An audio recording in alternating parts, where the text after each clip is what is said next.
limeniliza sana, hili limeniumiza sana, awamu hii nimeumia sana.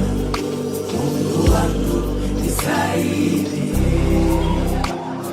mbona umeniacha sana, katika hili nimeumia sana, nakiri na kuhitaji sana. Mungu wangu nisaidie. Ungeniuliza singekubali mimi, mpendwa wangu nimwache aende, rafiki yangu kipenzi aende. Mungu hapana, kwangu si sawa.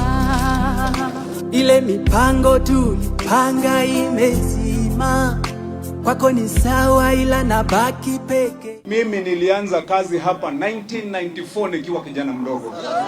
Nilikuwa ninauzanga mandazi na chai ng'ambo hiyo.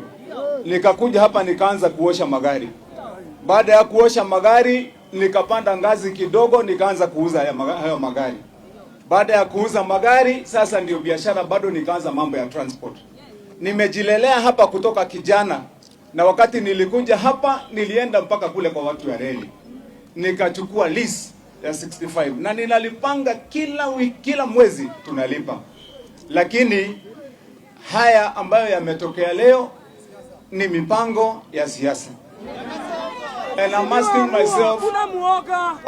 myself, when will this political persecution end for me? I want to know, what is this that I have done? What is it? Ni kitu gani nimefanya? Ya kwamba hata kwa nyumba yangu siwezi kukaa na amani. Kazini siwezi kwenda na amani. Sasa mpaka hata hapa kazi Nairobi siwezi kukuja na amani. Siwezi hata kwenda kwa mikutano zangu. Kazi siwezi fanya. Ni makosa gani jameni nimefanya, ambaye kila saa lazima niandamwe? Hizi risasi mnaona hapa, hizi risasi hizi zimepigwa hapa usiku zikiwa live. Na sasa swali langu ni kwamba nyinyi mnasikia, mnajua kuna Sunday nililalamika nikasema kuna risasi imepigwa nyumbani kwangu. Jana nilijikaza nikasema hata kama mali inaharibiwa sitafika hapa, kwa vile sijui kama hizi risasi zilikuwa zimewekwa zinilenge mimi mwenyewe.